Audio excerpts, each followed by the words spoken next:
왜 어떤 여성들은 자신의 음부를 있는 그대로 편안하게 받아들이고 성생활도 행복하게 누리는데 왜 또 어떤 여성들은 같은 몸을 가지고도 거울 앞에서 늘 나만 이상한가 하고 괴로워할까요?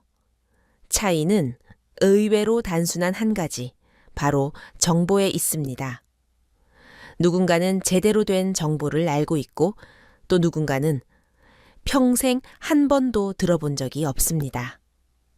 오늘 저는 아무도 제대로 말해주지 않았던 이야기, 여성의 음부 형태 유럽까지 의사도 놀란 비밀에 대해 아주 솔직하게 하지만 부드럽게 이야기를 해보려고 합니다.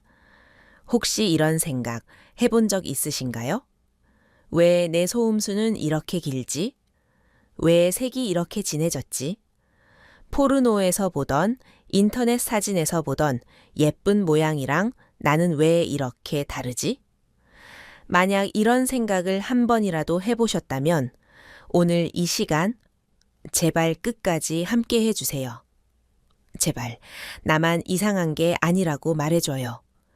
라는 마음으로 오신 분들이 정말 많다는 걸 진료실에서 저는 매일 느낍니다. 먼저 제가 누군지부터 간단히 말씀드릴게요. 저는 수십 년 동안 방광, 배뇨, 그리고 성기 주변 문제를 전문으로 진료해 온 의사입니다. 수천, 수만 명의 여성과 남성을 보면서 한 가지 진실을 확신하게 됐습니다. 몸의 모양과 기능은 사람마다 다르지만 그 다양성 자체가 정상이다. 그런데 이 당연한 말을 아무도 제대로 해주지 않았습니다. 그래서 수많은 여성들이 혼자서 조용히 그리고 깊이 상처를 받고 있습니다. 오늘 저는 의학 용어로 겁주려는 게 아닙니다. 저는 분명하게 말씀드릴게요. 정보는 힘입니다. 그리고 저는 최대한 쉽게, 분명하게 이야기하겠습니다. 오늘 이 20분이 끝날 때쯤이면 여러분이 가지고 있던 나만 이상한가? 라는 불안이 얼마나 허구였는지, 그리고 여러분이 자신의 몸을 다시 믿어도 된다는 걸 분명히 느끼실 수 있을 겁니다. 그러니 제발 끝까지 함께 해주세요. 우리가 먼저 짚고 넘어가야 할 건 이겁니다. 대부분의 사람들은, 심지어 많은 의사들조차도 여성의 음부가 교과서 사진에 나오는 한 가지 모양일 거라고 막연히 생각합니다. 깨끗하게 정리된 대음순, 소음순은 거의 보이지 않고 색도 연하고 좌우 대칭에 가까운 그 그림. 하지만 현실은 전혀 다릅니다. 진료실에서 실제로 보는 음부의 모습은 정말 믿기 어려울 정도로 다양합니다. 길이, 두께, 색, 주름, 좌우 대칭 여부, 클리토리스 후드의 모양까지 마치 얼굴이 전부 다르듯이 음부도 전부 다 다릅니다. 그런데 왜 이 당연한 다양성이 이렇게까지 감춰져 있을까요? 이유는 세 가지입니다. 첫째, 포르노와 미디어가 만든 표준 이미지 때문입니다. 촬영을 위해 조명, 각도, 심지어 수술과 포토샵까지 동원해서 만들어낸 이상적인 음부 이미지가 마치 현실인 것처럼 우리 뇌에 박혀 있습니다. 그러다 보니 실제 내 몸을 보면 당연히 비교해서 밀려 보이죠. 둘째, 성교육의 부재입니다. 학교에서, 집에서 누구도 여성의 음부는 사람마다 다르게 생겼고 그게 정상이다 라고 말해주지 않습니다. 해부학 그림 한 장 던져주고 끝입니다. 그러니 대부분의 여성은 자신의 것밖에 본 적이 없어요. 비교 대상이 없으니 조금만 다르게 보여도 바로 나만 이상한가? 라는 결론으로 가버립니다. 셋째, 침묵과 수치심입니다. 친구끼리도 심지어 파트너와도 나 사실 내 모양 때문에 고민이 있어 라고 말하기 어렵습니다. 그래서 조용한 고통이 됩니다. 수백만 명이 조용히 고통받고 있다는 말. 여성의 음부에 딱 맞는 표현입니다.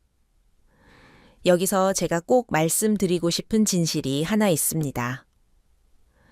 지금 이 팟캐스트를 듣고 있는 당신이 느끼는 그 불안, 그 수치심, 사실 거의 모든 여성이 한 번쯤은 겪는 공통 고민입니다. 당신만의 문제가 아닙니다. 당신의 몸이 잘못된 것도 아닙니다. 오늘 저는 7가지 대표적인 음부 형태를 예로 들어 해부학적으로 어떤 차이가 있는지, 그게 왜 전부 정상 범위 안에 있는지, 그리고 심리적으로 그걸 어떻게 받아들일 수 있는지까지 차근차근 풀어보겠습니다. 그런데 모양 이야기를 하기 전에 꼭 짚어야 할 게 하나 더 있습니다. 왜 같은 여성의 몸인데 이렇게까지 다르게 생길까? 이 질문에 대한 답을 알게 되면 여러분은 지금보다 훨씬 덜 자책하게 될 겁니다. 자, 이제 2번째 이야기로 넘어가 볼게요. 많은 분들이 이렇게 생각합니다. 나는 태어날 때부터 이렇게 생겼으니까 그냥 운이 나쁜 거야. 하지만 의학적으로 보면 이야기가 훨씬 더 흥미롭습니다. 첫째, 유전이라는 설계도가 있습니다. 얼굴 생김새, 키, 체형이 유전적으로 어느 정도 정해지듯이 음부의 기본 구조와 비율도 유전의 영향을 받습니다. 엄마, 이모, 할머니의 체형, 피부 타입, 콜라겐 구조 등이 고스란히 이어질 수 있습니다. 그러니 나는 왜 이렇게 태어났지? 라는 질문은 사실 우리 집안의 설계도는 이렇구나에 가깝습니다. 잘못이 아니라 그냥 다름입니다. 둘째, 호르몬이라는 조율자가 있습니다. 사춘기를 지나면서 에스트로겐, 프로게스테론 같은 호르몬이 급격히 늘어납니다. 이 호르몬들은 피부 두께, 지방층, 콜라겐과 엘라스틴의 양을 조절합니다. 에스트로겐이 충분할 때는 대음순 주변에 지방과 콜라겐이 풍부하게 쌓이면서 폭신폭신한 쿠션처럼 보입니다. 그러면 소음순이 상대적으로 덜 보이죠. 반대로 나이가 들거나 극단적인 다이어트를 하거나 출산 후 호르몬이 출렁이면 이 쿠션이 얇아집니다. 그러면 그 안에 있던 소음순이 더 도드라져 보입니다. 갑자기 소음순이 길어졌다고 느끼는 분들이 많은데 실제로는 소음순이 자란 게 아니라 주변 쿠션이 줄어든 경우가 많습니다. 셋째, 콜라겐과 엘라스틴이라는 탄성 밴드가 있습니다. 피부와 점막을 지탱해주는 이 단백질들은 젊을 때는 팽팽하지만 나이가 들면서 자외선, 흡연, 영양 상태 등에 따라 점점 줄어듭니다. 그러면 조직이 더 잘 늘어나고 늘어난 뒤에 다시 탱탱하게 돌아오지 못합니다. 대음순이 납작해지고 소음순의 주름이 더 깊어지고 색도 진해질 수 있습니다. 이건 노화라는 자연스러운 흐름이지 실패가 아닙니다. 자동차를 10년, 20년 타면 당연히 시트와 고무가 조금씩 늘어나고 색이 변하듯이요. 넷째, 마찰과 출산, 반복된 자극이라는 생활의 흔적이 있습니다. 속옷, 생리대, 운동복, 성관계, 자위, 출산. 이 모든 것들은 음부 조직에 작은 자극과 미세 손상을 남깁니다. 우리 몸은 그때마다 염증이라는 작은 불을 켜고 회복을 시도합니다.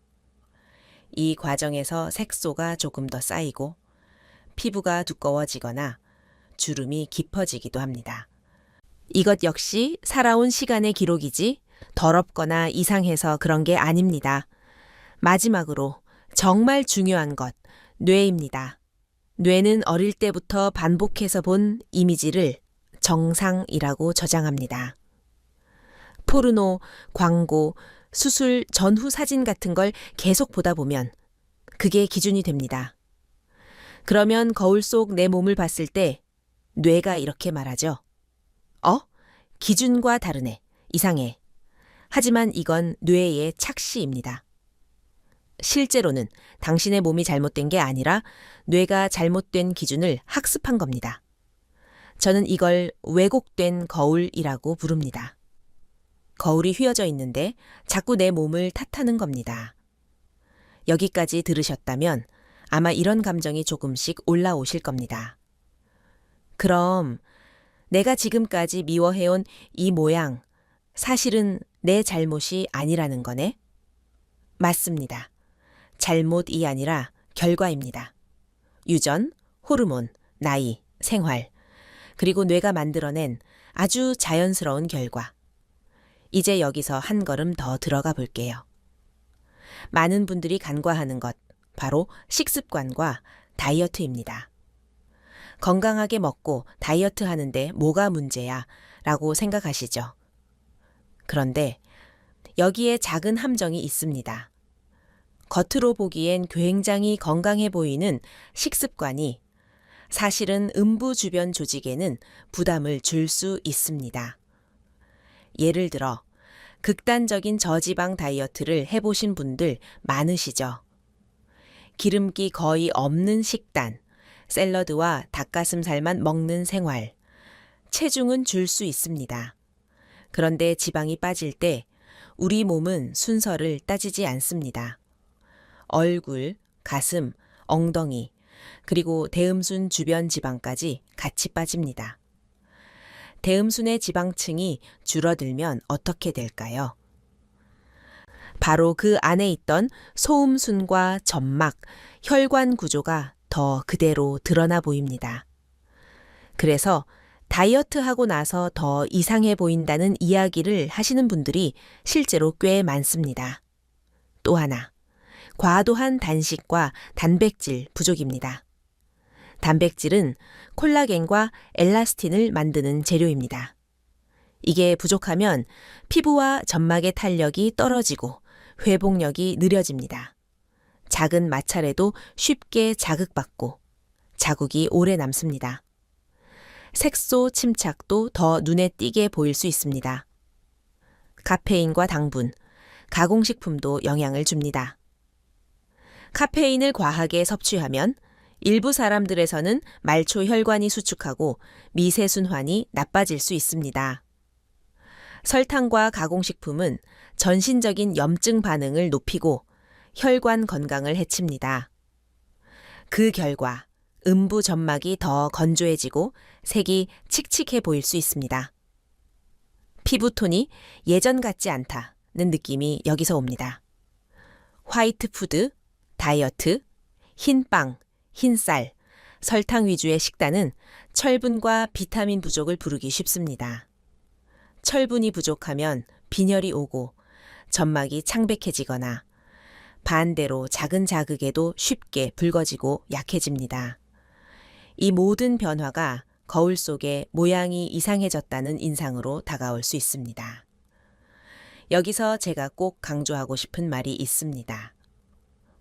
문제는 모양이 아니라 뇌와 호르몬, 그리고 생활입니다. 내가 잘못된 몸을 가진 게 아니라 내 몸을 지탱해주는 시스템들이 변하고 있을 뿐입니다. 그리고 이 시스템들은 어느 정도는 우리가 조절할 수 있습니다. 하루아침에 바꾸지는 못하지만 조금씩 바꿀 수 있습니다. 이제 슬슬 궁금해지시죠? 그래서 그 우디리까지 형태가 도대체 뭐예요? 나는 어디에 속하는 거죠? 지금부터는 마치 지도를 그리듯이 우리 몸을 천천히 짚어보겠습니다. 먼저 아주 간단한 해부학부터 정리해 볼게요. 거울을 들고 아래를 본다고 상상해 보세요. 가장 바깥에 양쪽으로 감싸고 있는 살집이 있습니다. 이게 바로 대음순입니다. 말 그대로 큰 입술이죠. 지방과 피부, 털이 자라는 부분입니다. 그 안쪽에 더 얇고 주름이 많고 색이 조금 더 진해 보이는 소음순이 있습니다. 이 소음순은 사람마다 길이와 두께, 주름이 정말 다양합니다. 위쪽 가운데에는 음핵, 즉 클리토리스가 있고 그 위를 덮고 있는 후드가 있습니다. 작은 모자처럼 덮고 있다고 생각하시면 됩니다. 그리고 가운데 아래쪽에 질 입구, 그 아래 회음부가 있습니다. 이 기본 구조 안에서 7가지 대표 형태가 나옵니다. 물론 실제로는 이보다 더 다양하지만 이해를 돕기 위해 대표적인 패턴만 말씀드릴게요. 첫째, 수문형입니다. 대음순이 통통하고 쿠션이 좋아서 서 있거나 다리를 모았을 때 소음순이 거의 보이지 않습니다. 속옷을 입었을 때도 매끈해 보이고 교과서 그림과 가장 비슷한 모양입니다. 많은 분들이 이걸 정답이라고 착각하지만 이건 그저 여러 가지 중 하나일 뿐입니다. 특히 젊고 체지방이 어느 정도 있고 에스트로겐이 풍부한 시기에 많이 보이는 형태입니다. 둘째, 나비형입니다.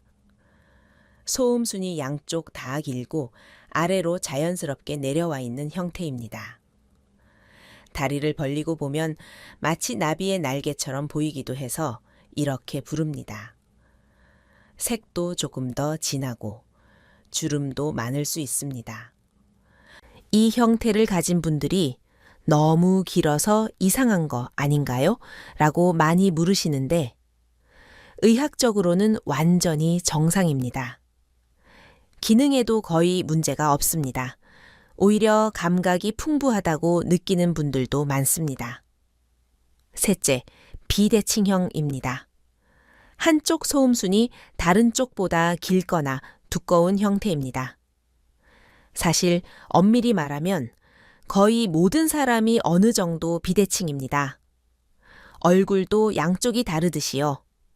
그런데 음부는 비교 대상이 없으니 조금만 차이가 있어도 심각한 비대칭이라고 느끼는 경우가 많습니다. 의사 입장에서 보면 진료실에서 매일 보는 아주 흔한 모습입니다. 수술이 필요한 경우는 기능적인 문제, 예를 들어 한쪽만 계속 속옷에 끼어서 상처가 난다든지 통증이 심하다든지 그런 경우에 한정됩니다. 모양 때문에 무조건 수술해야 하는 건 절대 아닙니다. 넷째, 후드형입니다. 음액을 덮고 있는 후드가 조금 더 두툼하고 길어서 위쪽이 더 덮여 보이는 형태입니다.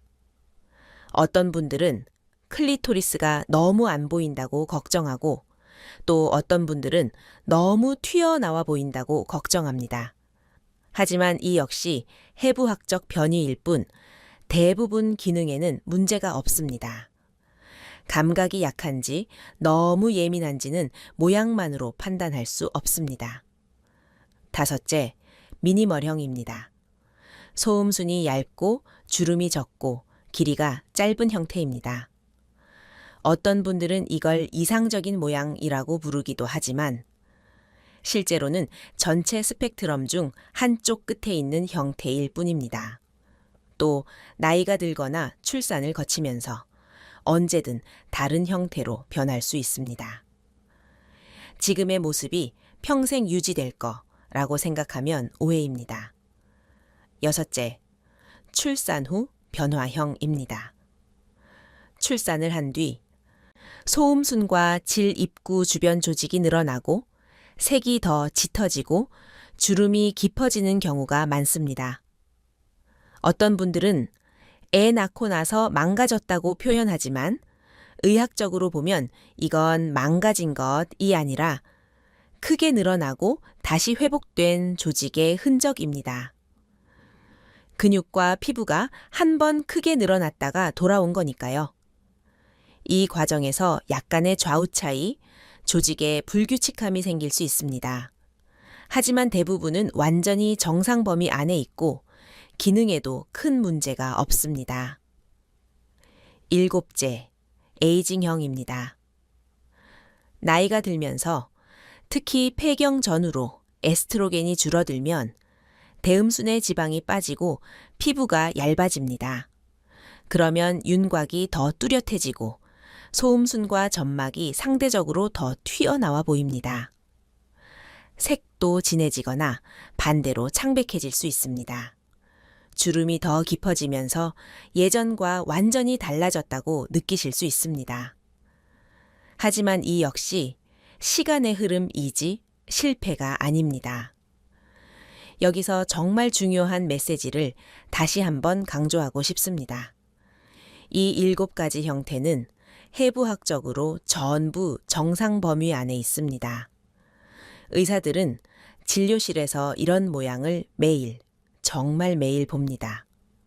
그래서 의사도 놀란 비밀이 아니라 사실은 일반인만 놀라는 진실에 가깝습니다. 그러면 이제 이런 질문이 나오죠. 그럼 저는 아무것도 안 해도 되나요? 그냥 놔둬야 하나요? 여기서부터가 정말 중요한 부분입니다. 고치려는 것과 지키려는 것은 완전히 다릅니다. 요즘 인터넷을 보면 수많은 광고와 후기들이 쏟아집니다. 미백 크림, 강한 산성 필링, 자가 미백팩, 왁싱, 레이저. 마치 이렇게만 하면 당신도 잡지 속, 포르노 속 그 모양을 가질 수 있다고 유혹합니다. 하지만 저는 아주 분명하게 말씀드릴게요. 문제는 모양이 아니라 과도한 시도입니다. 첫째, 자극적인 미백과 필링.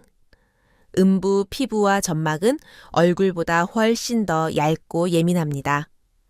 강한 산성 필링제, 인증되지 않은 미백 크림, 인터넷 레시피로 만든 자가 팩은 이 얇은 피부에 작은 화상을 반복해서 내는 것과 비슷합니다. 처음에는 하얘진 것 같다고 느낄 수 있어도 시간이 지날수록 염증이 반복되고 그 염증이 또 색소 침착이라는 불을 남깁니다. 결과적으로는 더 진해지고 더 고르지 않게 됩니다. 둘째, 과도한 왁싱과 매일 타이트한 속옷, 레깅스. 털은 단순히 미관상의 문제가 아닙니다. 마찰을 줄여주는 완충자의 역할을 합니다. 완전히 제거하면 피부끼리 혹은 옷과 피부 사이의 마찰이 늘어나고 작은 상처가 계속 생깁니다. 여기에 매일 꽉 끼는 속옷과 레깅스를 입으면 통풍이 되지 않고 습기가 차면서 염증이 반복됩니다. 이 역시 색소, 침착과 모양, 변화를 더 부각시킵니다. 셋째, 무분별한 소음순 성형. 성형 자체를 악마화할 필요는 없습니다. 실제로 기능적인 불편, 예를 들어 소음순이 너무 길어서 자전거를 탈 때마다 찢어질 듯 아프다든지 속옷에 계속 끼어서 상처가 난다든지 하는 경우에는 수술이 도움이 될 수 있습니다. 하지만 예쁜 모양이라는 기준에 맞추기 위해 인터넷 사진을 들고 가서 이렇게 잘라주세요 라고 요구하는 경우 절제량을 과하게 가져가면 돌이킬 수 없는 문제가 생길 수 있습니다. 소음순은 단순한 살점이 아니라 신경과 혈관이 풍부한 감각 기관입니다. 너무 많이 제거하면 건조감, 통증, 성감, 저하가 남을 수 있습니다. 예뻐지려고 시작했는데 오히려 성생활 만족도가 떨어지는 경우도 실제로 존재합니다. 넷째, 과도한 세정 습관. 비누, 샤워젤로 안쪽을 박박 문지르고 향이 강한 여성 청결제를 매일 쓰고 일회용 팬티 라이너를 하루 종일 붙이고 있는 습관. 이 모든 것들이 질 주변의 미생물 균형을 깨뜨립니다. 우리 몸에는 좋은 균들이 살고 있고 이 균들이 산도를 유지하면서 외부 세균을 막아줍니다. 그런데 강한 세정제와 향료는 이 균들을 무차별적으로 쓸어버립니다. 그 결과 가려움, 분비물, 염증이 반복됩니다. 또 자꾸 긁고 또 자극하고 이게 다시 색소 침착과 모양, 변형으로 이어집니다. 여기서 우리가 해야 할 건 하나입니다. 고치려는 게 아니라 지키려는 것. 지금 하고 있는 습관 중에서 자극을 줄이고 염증을 줄이고 내 몸이 스스로 회복할 수 있는 환경을 만들어주는 겁니다. 그러면 이렇게 물으실 거예요. 그럼 구체적으로 뭘 줄이고 뭘 끊어야 하나요? 강한 미백제, 자가 필링, 과도한 왁싱, 매일 타이트한 레깅스와 속옷, 향이 강한 세정제, 장시간 팬티 라이너 사용. 이런 것들을 하나씩 줄이는 것부터 시작하면 됩니다. 모든 걸 하루아침에 바꾸려고 하지 마세요. 하지만 작은 변화 하나하나가 다 승리입니다. 이제 마지막 두 부분에서는 있는 그대로를 돌보는 과학적인 루틴과 자기 수용의 시간표에 대해 이야기해 보겠습니다. 우리가 목표로 삼아야 할 건 표준 미인형이 아닙니다. 목표는 단 하나, 내게 편안한 상태입니다. 먼저 일상에서 할 수 있는 간단한 루틴부터 볼게요. 샤워 후에는 바깥 피부에만 사용하는 순한 보습제를 살짝 발라주는 것이 도움이 될 수 있습니다. 단, 질 안쪽이나 점막에는 바르지 않습니다. 향료와 자극 성분이 적은 제품을 고르고 정말 소량만 마찰이 많은 부위에 바르는 정도면 충분합니다. 속옷은 통기성이 좋은 면 제품을 고르고 너무 꽉 끼지 않는 사이즈를 선택합니다. 집에 있을 때는 가능하면 조금 더 헐렁한 옷차림을 해서 피부가 숨 쉴 수 있게 해주세요. 오래 앉아있는 시간이 많다면 한두 시간에 한 번씩 일어나서 골반을 가볍게 돌려주고 다리를 쭉 펴주는 스트레칭을 해보세요. 이런 작은 움직임들이 골반 주변 혈액순환을 도와줍니다. 영양도 중요합니다. 오메가3 지방산은 미세혈관 건강과 염증 조절에 도움을 줍니다. 비타민C와 E는 항산화 작용을 통해 콜라겐을 지키고 피부 탄력을 유지하는 데 기여합니다. 철분과 비타민 B군은 점막의 혈색과 회복력에 관여합니다. 특별한 미용제를 찾기 전에 이런 기본 영양 상태를 먼저 점검하는 게 훨씬 중요합니다. 필요하다면 산부인과나 피부과 전문의와 상의해 볼 수도 있습니다. 특히 폐경기 이후 건조감, 통증, 잦은 염증이 동반되는 경우에는 국소 에스트로겐 크림이나 점막 기능 개선을 위한 레이저 라디오파 시술 등이 도움을 줄 수 있습니다. 이때도 기준은 항상 예뻐 보이기가 아니라 덜 아프고 덜 불편하고 더 편안하게 기능하도록입니다. 여기서 다시 한번 말씀드리고 싶습니다. 정답은 사진 속에 있지 않습니다. 정답은 여러분 몸 안에 있습니다. 내 몸이 편안한지, 성관계 때 통증은 없는지, 소변 볼 때 불편함은 없는지, 일상에서 스스로를 어떻게 느끼는지가 진짜 기준입니다. 이제 마지막으로 시간에 대한 이야기를 해볼게요. 사춘기, 임신과 출산, 체중 변화, 폐경. 이 큰 사건들을 거치면서 음부의 모양과 색은 서서히, 때로는 급격히 변합니다. 이건 완전히 자연스러운 흐름입니다. 지금의 내 모습이 인생 전체의 최종본이 아니다. 라는 관점을 꼭 기억해 주세요. 식습관과 생활 습관을 조금씩 바꾸면 피부와 점막 상태가 좋아지기까지 보통 몇 주에서 몇 달이 걸립니다. 오늘부터 보습을 조금 더 잘하고 자극적인 습관을 줄이고 영양을 챙기고 혈액순환을 도와주는 생활을 시작하면 거울 속 모습도 느껴지는 감각도 서서히 달라질 수 있습니다. 물론 기적 같은 하루아침 변화는 없습니다. 어떤 마법도 존재하지 않습니다. 대신 작은 변화들이 쌓여서 어느 날 문득 예전보다 훨씬 편안해졌다는 순간이 찾아옵니다. 그리고 정말 중요한 건 심리적인 수용과 파트너와의 소통입니다. 성형이 아니라 내 몸을 있는 그대로 이해하고 파트너에게 솔직하게 나는 이런 부분이 불안하다. 이렇게 만져주면 더 편하다. 라고 말할 수 있게 되는 데는 시간이 필요합니다. 하지만 이건 분명히 가능한 변화입니다. 많은 환자들이 그 길을 걸어왔고 저도 그 과정을 곁에서 봐왔습니다. 오늘 이야기를 정리해 볼게요. 우리는 7가지 대표적인 음부 형태를 살펴보았습니다. 수문형, 나비형, 비대칭형, 후드형, 미니멀형, 출산 후 변화형, 에이징형. 이 모든 형태는 해부학적으로 전부 정상입니다. 우리가 싸워야 할 적은 내 몸이 아니라 왜곡된 기준과 과도한 시술, 그리고 정보의 부재입니다. 제가 이 이야기를 들려드린 이유는 여러분을 겁주기 위해서가 아닙니다. 목표는 두려움을 주는 게 아니라 힘을 드리는 것입니다. 당신은 이미 있는 그대로 충분히 정상입니다. 이제 선택은 당신에게 달려 있습니다. 어떤 기준을 따를지, 어떤 몸의 이야기를 믿을지 당신이 결정합니다.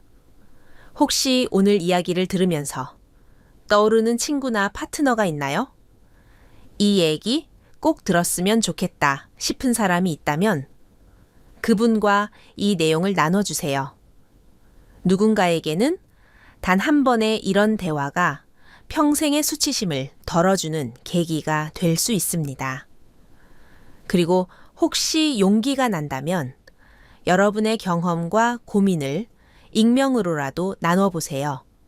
댓글이든 커뮤니티든 상담이든 나만 그런 줄 알았어요 라는 문장이 우리 모두 그랬군요 로 바뀌는 순간 수치심은 힘을 잃습니다. 마지막으로 저는 여러분께 이렇게 말씀드리고 싶습니다. 당신의 몸은 평생 당신과 함께할 동반자입니다. 그 몸을 미워하기보다 이해하고 돌보고 신뢰하는 쪽을 한번 선택해보지 않으시겠어요? 여러분의 삶이 그리고 여러분의 몸이 오래도록 건강하고 편안하기를 진심으로 바랍니다.